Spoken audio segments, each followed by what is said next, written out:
All right, let's welcome out Olivia Munn. Hi. Now, as a young girl, did you think to yourself, one day I'm going to be in movies? No, I never thought about that. No, being an actress was a wild dream. You know, I'm first generation American, so it was not. When I said I wanted to be an actress, my mom shut it down very quickly. That I was like, all right, I guess I'm not going to do that. I guess I'll go be, an engineer or something that Asians do. But you had these two lives of being a journalist and being an actress, and now you're sort of full-time actressing, right? Well, I studied journalism because I loved storytelling and journalism, but my mother wouldn't let me major in theater because she's like, you can't make money in theater.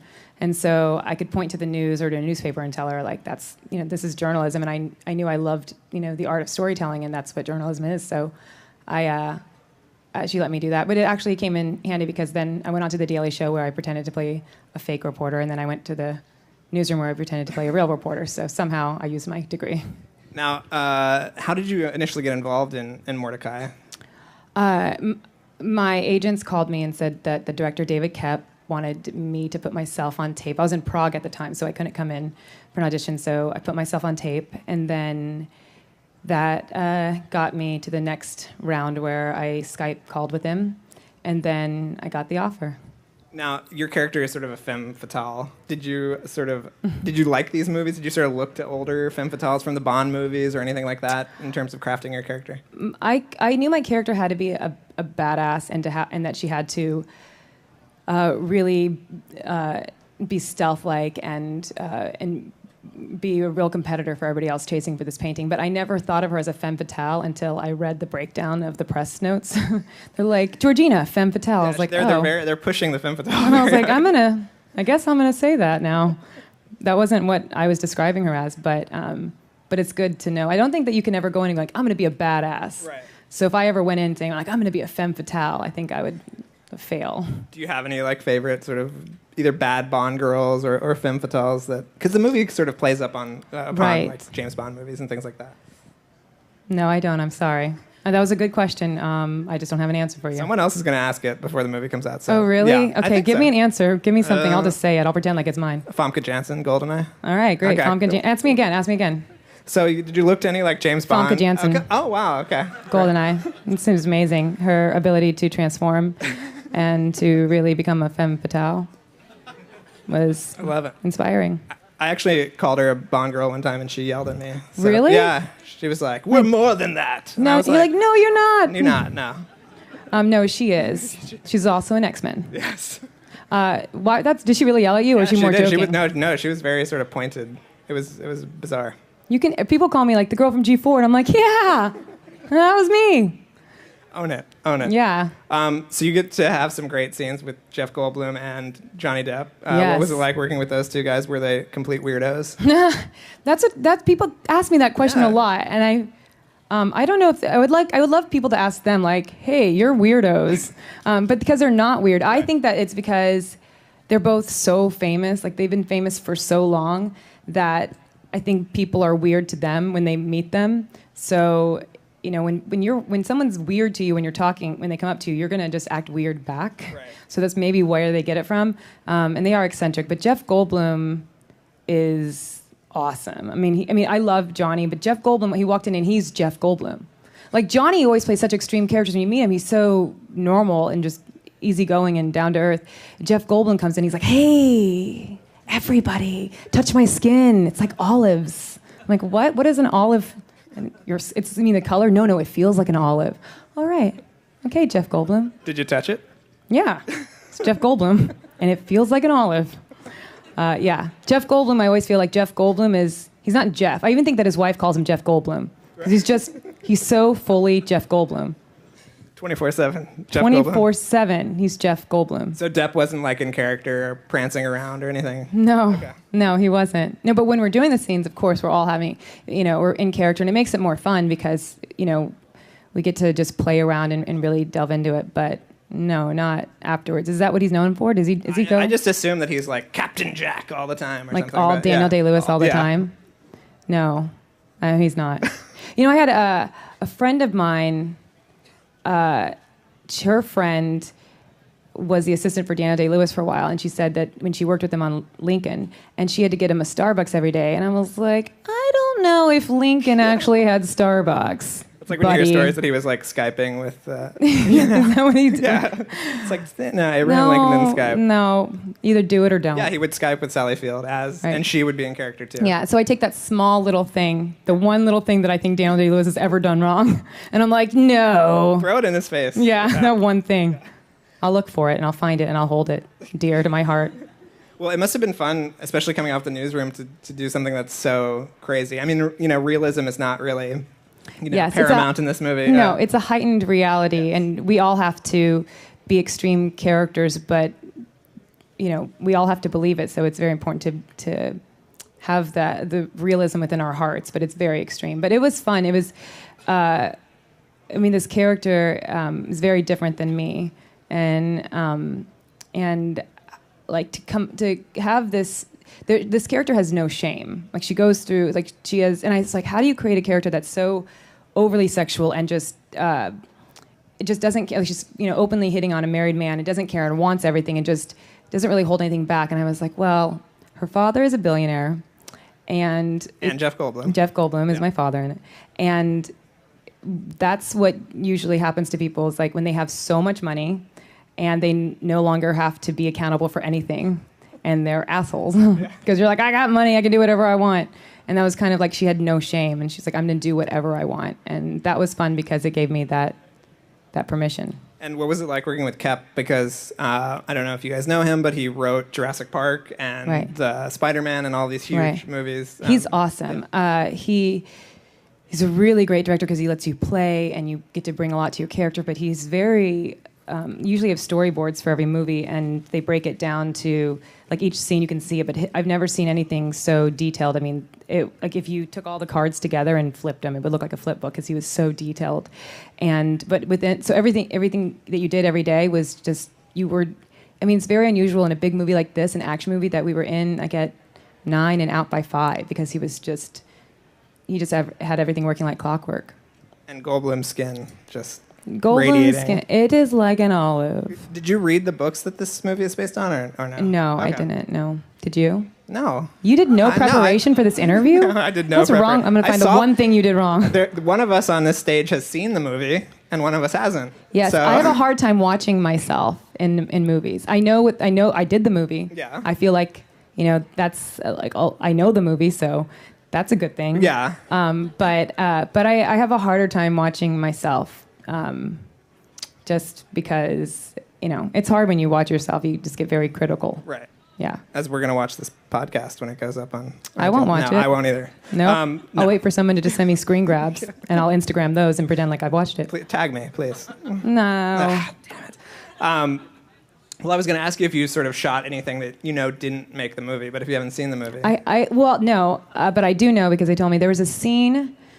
So my character has this fetish with mustaches, and so they had this random scene, which I just thought, it doesn't fit with the movie, but it never fit with the movie. It was just supposed to be the scene, and it just randomly cuts to her in a horse stable, and it's just me and a horse, and I'm just petting his mane, and I'm like, don't be mad at me, come on.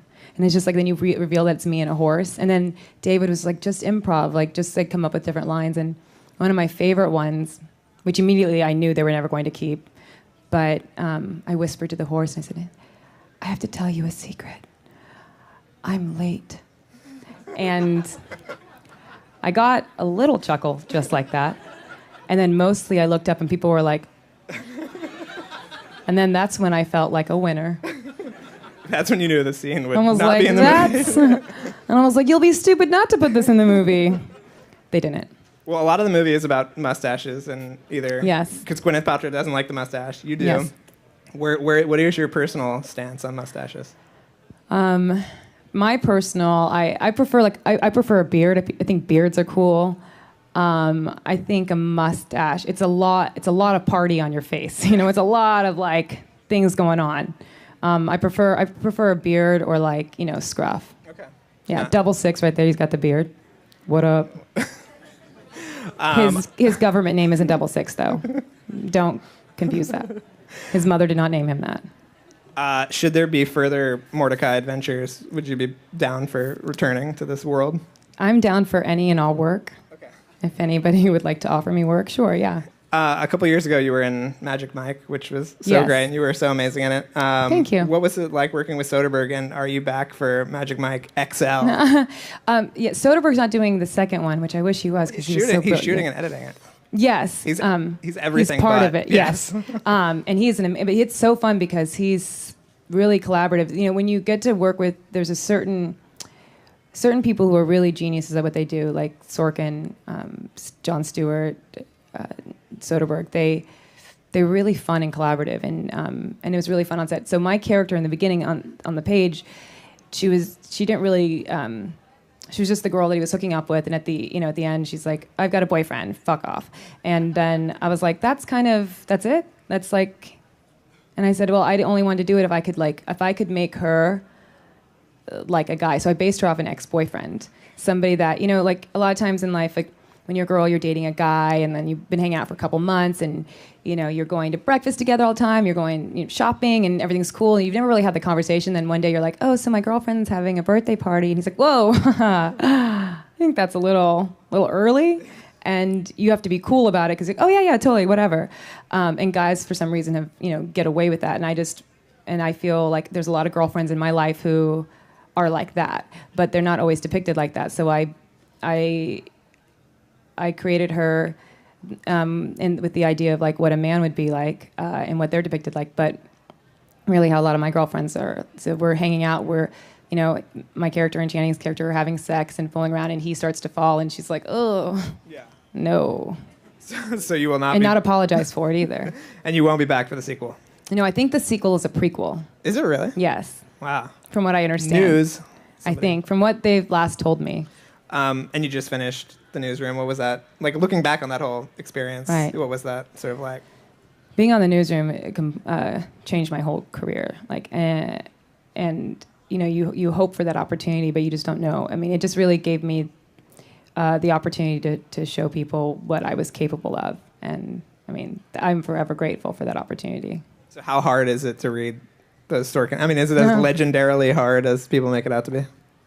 It is difficult, but for me, I found that if you read every episode, there's a theme to every episode, and what you're saying is, is basically just mimicking this theme.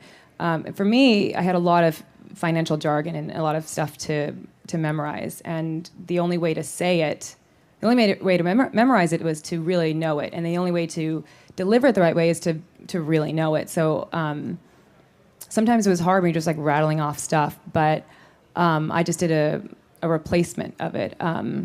For example, there's one episode where on the surface it would look like my character is trying to teach Emily Mortimer's character the economy, the history of money, and every time I say something, she comes back and says, why does he hate me? Even though she, it was her character with Jeff Daniels, like that, she cheated on him, but she's sorry, and it's just gotten so bad, and so whenever I'm telling her something about history, she comes back with that. Now on the surface, it would look like she's, not really focused, or if you're just reading it, like, oh, she's just so wrapped up in the relationship, and then I'm just trying to teach the economy. But really, we're both saying the same thing, because so the point when I'm trying to learn this, and there's a line is like, you see this $20 bill, it's not worth anything unless we all believe that it does. It's just a piece of paper. And once we break that trust, it all falls apart. We got the debt ceiling, European debt crisis, all that stuff. I'm mimicking the same thing. So to memorize it, I said, I'm looking at her and I'm explaining this. So when she says, why is he so mad? I'm like, well, relationships, all of this doesn't mean anything unless we all believe that it does. Once you break that trust, i.e. cheat on him, it all falls apart. That's why he's mad at you. Debt crisis, blah, blah, blah. So that was the easiest way for me to memorize, was just to find the theme and then a replacement. Do you feel like you now know a lot more about sort of international affairs and? No. I know only the stories that I did and know nothing else. Now you started on G4 and you sort of had this reputation as being this. You were like the hot geek, right? You like dressed up as Princess Leia at Comic-Con and things like that, and you were in Iron Man 2 very briefly. Yeah, if you reached down for your popcorn, you missed me. Right. Like, Oh, that was it. But I mean, but it's sort of weird that you haven't. I mean, do you want to do sort of these big sort of geeky things? Because it seems like you had a real passion for this kind of material. Yeah, you know, when you, it's very difficult. Like, it's sometimes when people will say things like that to me, like, "Oh, don't you want to do a Marvel movie?" Like, who doesn't? Yeah. But it doesn't. Just because you want to, or just because you have a great fan base, doesn't mean that that opportunity has been presented to me, or that I've had enough work behind me, or cultivated what I have to cultivate to get that kind of opportunity. You know, those kind of things are hard to get, right, and are tough, and it's just not my time yet, and or may never be my time. But of course, like you always want to do great projects. You know, you get offered the crappier things. You know, you don't. You know, when Marvel comes around, everybody wants to do that, right, but and nobody talks about like that really bad, you know, really horrible, like stupid superhero movie. They're like, okay, she wears a bathing suit the whole time, and her real superpower comes when she takes it off. You want to do it? I'm like, no. Yes. Oh, yes. Drew would love to do this. Yes. What would be your like ultimate? Do you have a character or a franchise or something that you would like be all about? No. Okay. No. I don't really think... Not Star Wars more than Marvel or anything? No. I think, again, it's... like, I guess I don't think of those things because you really have to kind of go with what the world is and the industry is giving you. You know, you really...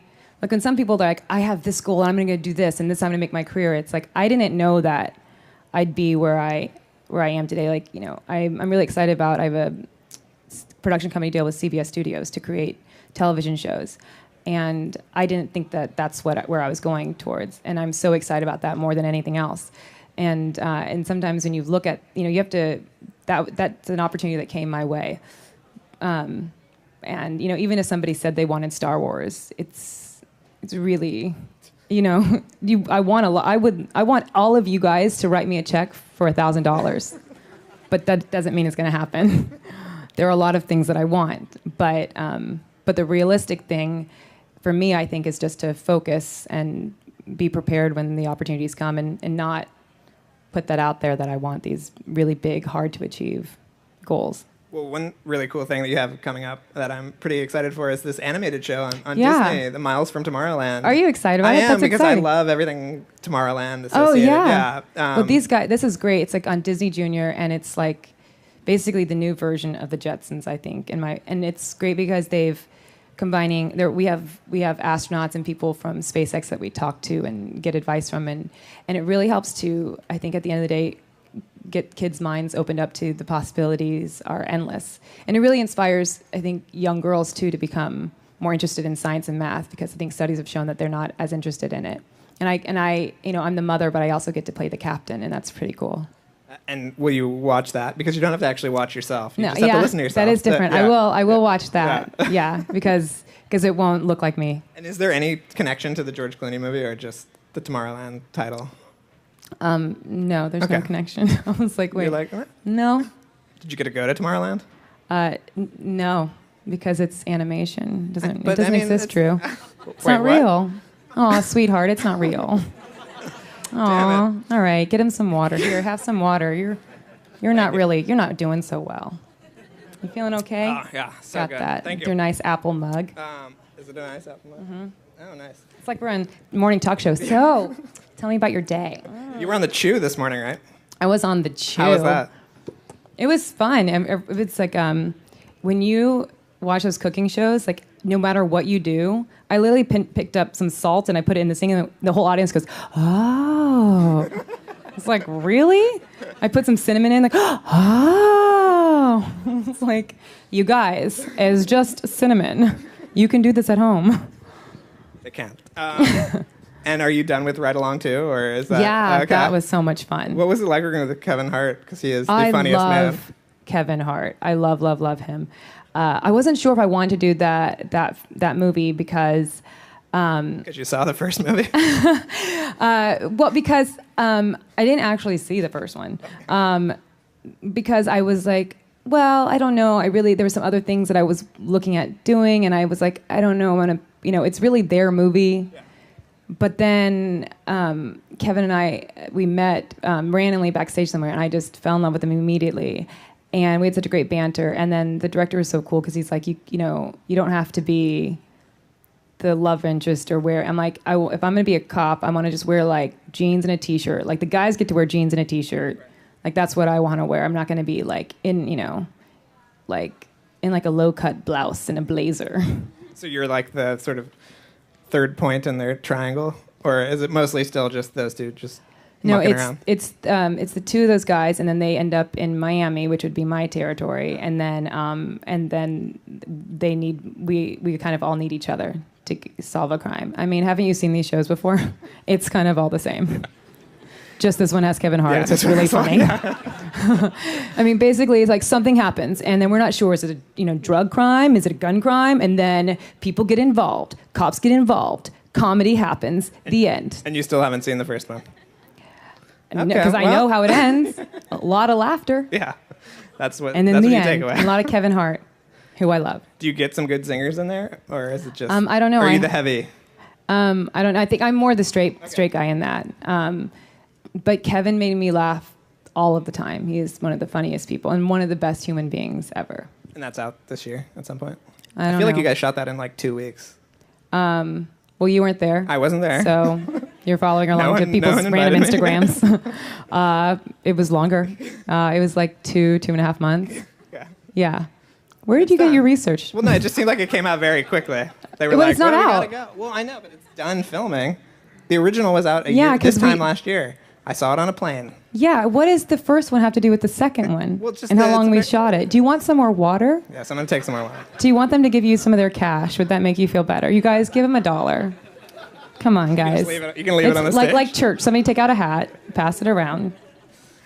With that, I think we're going to go to some audience questions. Hi, nice to see you. I remember you in an interview saying that there was a time that you're just trying to book Ross commercials, and what would you say was just like the turning tide? What were like the events and what contributed to what you're doing now? Well, Attack of the Show and being on G4 is definitely I give credit to everything I have today because of that. I mean, the fan base, the OMFG, everybody at G4, and the fact that they allowed me to do skits and stuff so I could like put out my comedy and be different characters. That gave me the platform for Jon Stewart to see me. I didn't audition for The Daily Show. That wasn't in my head that anybody would ever allow me to be on that. And I was lucky that they were looking for a new female correspondent. He saw that because of my work on the Attack of the Show. That gave me the opportunity to do The Daily Show, and then that was my big break for sure. Hi, how are you? Hi, I'm good. I'm your big fan. Oh, thank you. You're so gorgeous and you're so sexy. Oh, thanks. Yeah. Wait, are you talking to her or me? Yeah. Then you look so smart. Oh. I'm afraid to talk to you because you look so, What's your favorite Japanese food? Then do you have a good memory about Tokyo, Japan? Thank you so much. Nice to talk to you. Yeah, nice talking. はじめまして。日本語を少しだけ。はい、ありがとう。I do remember Japan because I was there, like until I was 16. I was from 8 years old to 16 years old. And I lived on an air base, Yokota Air Base, do you know the Yokota Air Base? Yes. And I think my favorite is yakisoba. Yeah. Hey, arigato. Hi. Hi, Olivia. My name is Evan. I'm a big fan of Marvel, and Robert Downey Jr. and Johnny Depp are my two favorite actors of all time, just so you know. Wow. FYI. So that's so cool. They're both awesome guys. Oh, really? I mean, how do you compare them both? How do I what? How would you compare both of them? Johnny is when Robert walks in, he commands the entire room. I mean, he's already. It's like, when you're a comedian like that, he walks in the room and everyone's laughing and he's making jokes right away, and it's a really big thing. Johnny is more. He's a little bit more quiet. He's so sweet when he walks on set. I mean, they're both really nice and good to everyone, but Robert's probably just a bigger personality, and Johnny is just a little bit more chill. Hi, how's it going? Good. So what made you decide to do Newsroom of all the great stories out there. But like, I mean, I love you on the show. But I was wondering, like, what made you decide to do it of everything out there? Well, at the time, I had an NBC show that was ending. Some people say it was canceled. I just like to say that it turned into a miniseries. Feels better. So then some other offers were coming through, and then I read The Newsroom. And I just, as soon as I read it, I just knew that was the one. And my representatives were all pushing me to take the other offers that I were getting, because they're, some of them are shows that are on the air and doing great right now. It's network, so you do more episodes, which means more money. And also, Sorkin just came off winning the Academy Award for The Social Network. So there's only 3 roles in the newsroom for women, and it would be very difficult. And on top of that, the casting at the time was saying we're only looking at Broadway actors. And the girl from The Daily Show isn't exactly, Broadway pedigree. So I struggled with it because I just knew if I could get an opportunity. I didn't know at the time because the role was small. I had no idea that it would become what it became and that I would be given the opportunities that I was given. It was just simply, if I can get this shot to be with Aaron Sorkin and on his show and to work with him, then it could possibly change my career. So I turned down the offers that were coming through. And the more I turned it down, I was turning it down just for the hope of the audition, not even having the audition. And it was like 4 weeks, and it was 5 different shows and that I was turning down, and I got more anxiety. And I was like, and I have trichotillomania, which means I like rip out my lashes from anxiety. So I was like, just like week after week, I was like, this is so, because the more I was turning it down, the more I was like turning down money. And also it was meant that the more time I haven't even secured an audition. So I was like, what am I doing? And then I went to Jon Stewart when I got I remember the 5th offer, this other show, and I went to Jon Stewart because I was on The Daily Show at the time, and I was like, I don't know what to do. Like, we don't have the audition set up, and this isn't yet another show that's coming and going. Am I just being stupid? And he asked me 2 very simple questions, and after that, I knew my answer. And he said, if you take one of these shows and you don't wait for Sorkin, will you regret it? And I said, yes. And he said, okay. If you don't take one of these shows and you don't end up getting Sorkin, will you regret it? And I said, no. He said, well, that's your answer. He said, when you bet on yourself and you win big. And, I bet on myself, and I rolled the dice, and I just knew that it was something special.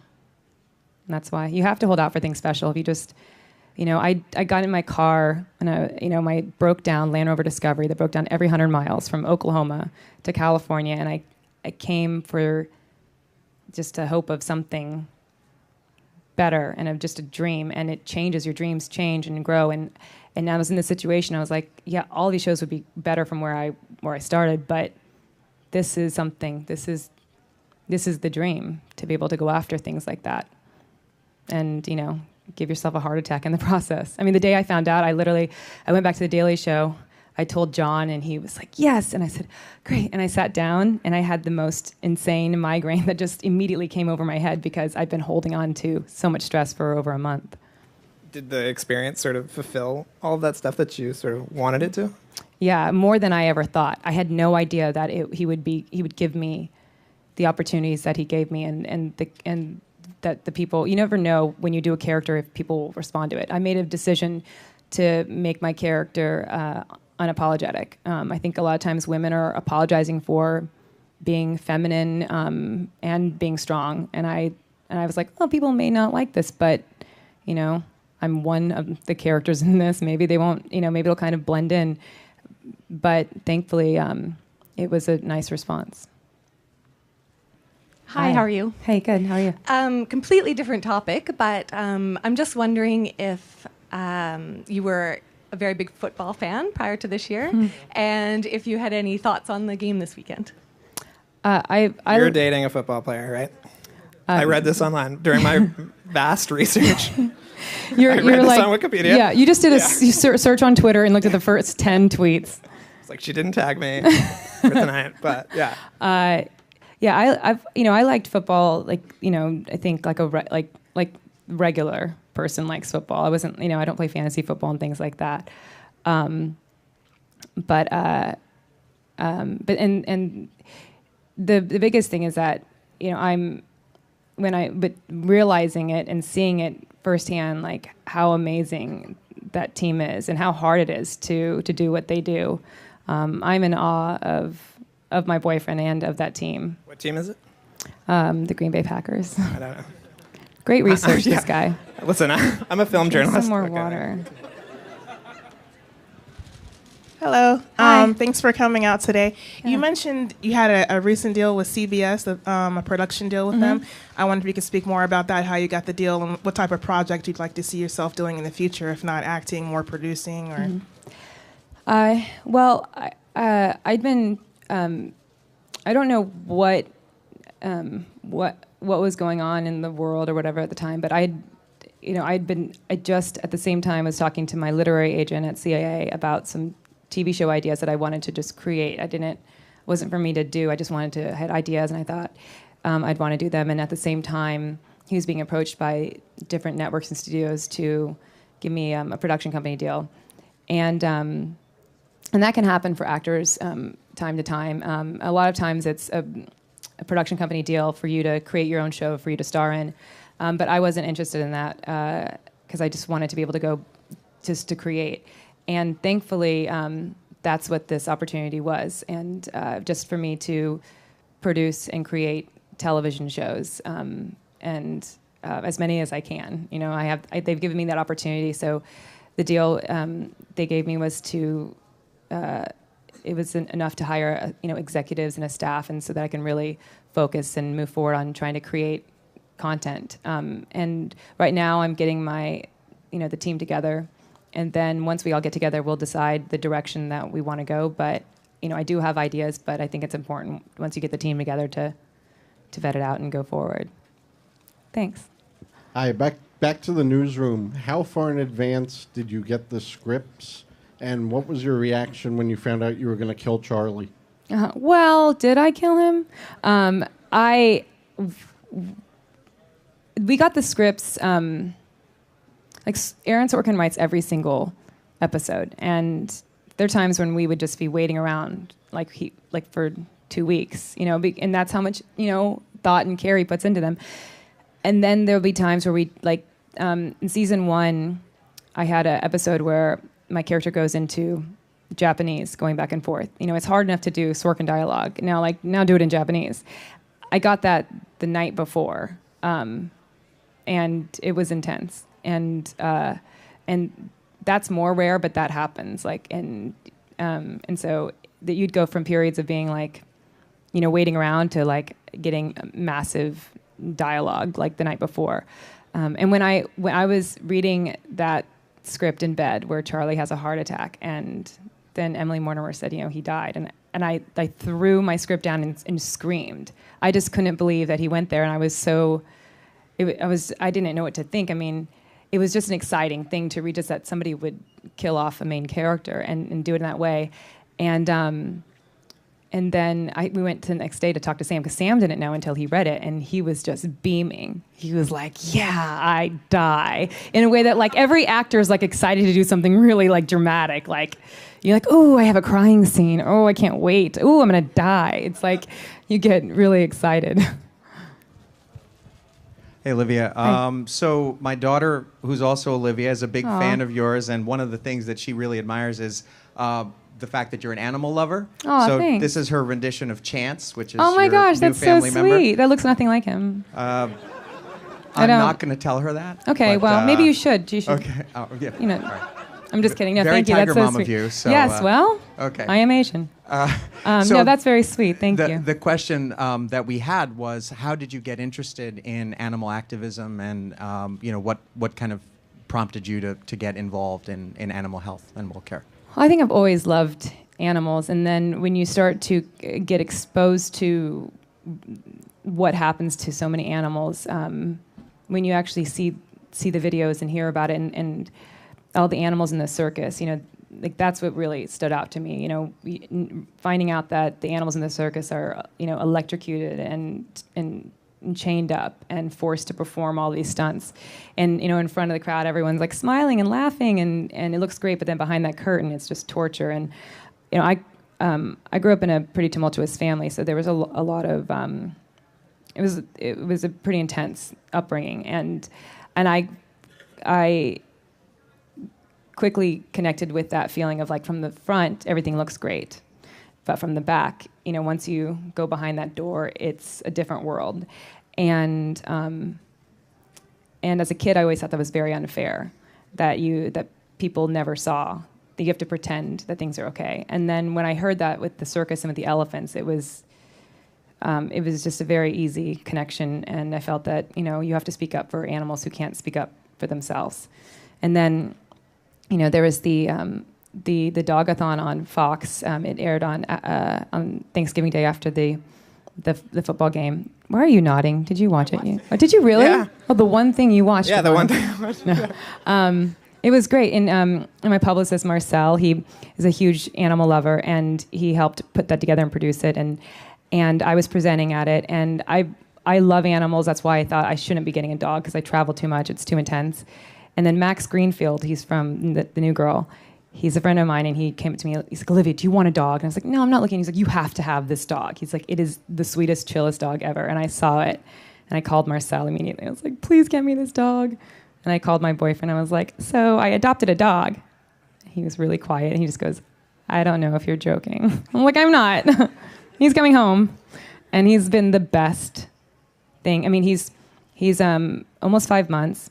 But when we got him, he was 3 months, a little over 3 months, and we house trained him in a day and a half, and now he knows how to sit, lie, shake, and he's going to learn the violin soon. I'm really excited. No, but he has a brief role in Ride Along 2. Yeah, he's going to be in Ride Along 2, which we shot in 2.5 weeks. Hi, you were Hi. brilliant, the network. I'm curious, because of all the dialogue, was every word literally verbatim from what was written on the page? Yes. Or could you sort of... No, you cannot. No. Every word, it's verbatim to the script, to the dialogue. But it's important when you see how Aaron writes, he writes for each character, and you actually get to learn a lot about each character by the way the dialogue is written.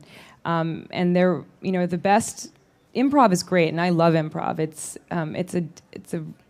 It's a fun art to do, but it's really amazing to read a script and not have to improv. Like everything is right there, and it's fun to do that. I loved it. Some people I heard had a problem with it, but it made it more rewarding because it was so challenging. Thank you. All right, let's thank Olivia Munn one more time. No, let's thank Drew for his subpar researching. Thanks, Drew. Listen, I do what I can. Go see Mortdecai. But an A+ beard, might Thank I you. add. And I've actually seen the movie, so. Oh, hey. All right. It's really fun. It's out next week. Yes. And go buy your tickets on moviephone.com. Yes, thank you, guys. All right, thank you. Thank you. Neil Day-Lewis all the time. No, he's not. I had a friend of mine, her friend was the assistant for Daniel Day-Lewis for a while, and she said that when she worked with him on Lincoln, and she had to get him a Starbucks every day, and I was like, I don't know if Lincoln actually had Starbucks. It's like when you hear stories that he was like Skyping with. Is that what he did? Yeah. It's like, no, Abraham Lincoln didn't Skype. No, either do it or don't. Yeah, he would Skype with Sally Field and she would be in character too. Yeah, so I take that small little thing, the one little thing that I think Daniel Day-Lewis has ever done wrong, and I'm like, no. Throw it in his face. Yeah, that one thing. I'll look for it, and I'll find it, and I'll hold it dear to my heart. Well, it must have been fun, especially coming off the newsroom, to do something that's so crazy. I mean, realism is not really paramount in this movie. No, it's a heightened reality, and we all have to be extreme characters, but we all have to believe it. So it's very important to have the realism within our hearts. But it's very extreme. But it was fun. It was, this character is very different than me, and no, I don't. I'm sorry. That was a good question. I just don't have an answer for you. Someone else is going to ask it before the movie comes out. So, oh, really? Yeah, okay, give me an answer. Give me something. I'll just say it. I'll pretend like it's mine. Famke Janssen, GoldenEye. All right, great. Okay, Famke Janssen. Ask me again. So did you look to any like James Bond? Famke Janssen. Okay. Oh, wow. Okay. GoldenEye. It seems amazing. Her ability to transform and to really become a femme fatale was I love it. Inspiring. I actually called her a Bond girl one time, and she yelled at me. So, really? Yeah. She was like, "We're more than that." And No, I was you're like, no, you're not. You're not. No. No, she is. She's also an X-Men. Yes. Why? Did she really yell at you, or was she more did. joking? No, she was very sort of pointed. It was bizarre. People call me like the girl from G4, and I'm like, yeah, that was me. Own it. Yeah. So you get to have some great scenes with Jeff Goldblum and Johnny Depp. Yes. What was it like working with those two guys? Were they complete weirdos? That's people ask me that question a lot, and I don't know if I would love people to ask them like, hey, you're weirdos, but because they're not weird. I think that it's because they're both so famous, like they've been famous for so long that I think people are weird to them when they meet them. So, you know, when someone's weird to you when you're talking, when they come up to you, you're gonna just act weird back. Right. So that's maybe where they get it from. And they are eccentric, but Jeff Goldblum is awesome. I mean, I love Johnny, but Jeff Goldblum, he walked in and he's Jeff Goldblum.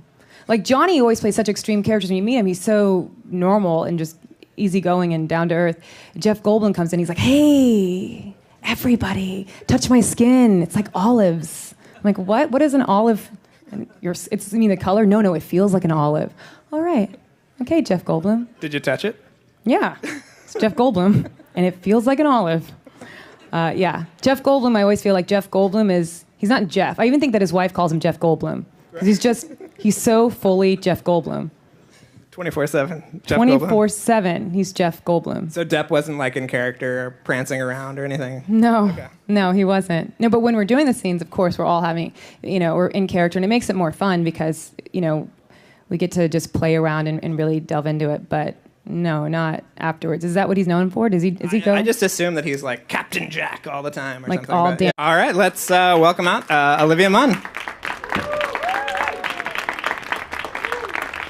Hi. Now, as a young girl, did you think to yourself, one day I'm going to be in movies? No, I never thought about that. No, being an actress was a wild dream. I'm first generation American, so it was not. When I said I wanted to be an actress, my mom shut it down very quickly. That I was like, all right, I guess I'm not going to do that. I guess I'll go be, an engineer or something that Asians do. But you had sort of had these two lives of being a journalist and being an actress, and now you're sort of full-time actressing. Right. I studied journalism because I loved storytelling and journalism, but my mother wouldn't let me major in theater because she's like, you can't make money in theater. And so I could point to the news or to a newspaper and tell her, like, that's, this is journalism. And I knew I loved, the art of storytelling, and that's what journalism is. So she let me do that. But it actually came in handy because then I went on to The Daily Show where I pretended to play a fake reporter, and then I went to the newsroom where I pretended to play a real reporter. So somehow I used my degree. Now, how did you initially get involved in Mortdecai? My agents called me and said that the director, David Koepp, wanted me to put myself on tape. I was in Prague at the time, so I couldn't come in for an audition. So I put myself on tape, and then that got me to the next round where I Skype called with him, and then I got the offer. Now, your character is sort of a femme fatale. Did you like these movies? Did you sort of look to older femme fatales from the Bond movies or anything like that in terms of crafting your character? I knew my character had to be a badass and that she had to really be stealth-like and be a real competitor for everybody else chasing for this painting. But I never thought of her as a femme fatale until I read the breakdown of the press notes. They're like, Georgina, femme fatale. I was like, they're pushing the femme fatale. And I was like, I guess I'm gonna say that now. That wasn't what I was describing her as, but it's good to know. I don't think that you can ever go in and go like, I'm gonna be a badass. Right. So if I ever went in saying like, I'm gonna be a femme fatale, I think I would fail. Do you have any like favorite sort of either bad Bond girls or femme fatales that, because the movie sort of plays up on upon right. like James Bond movies and things like that?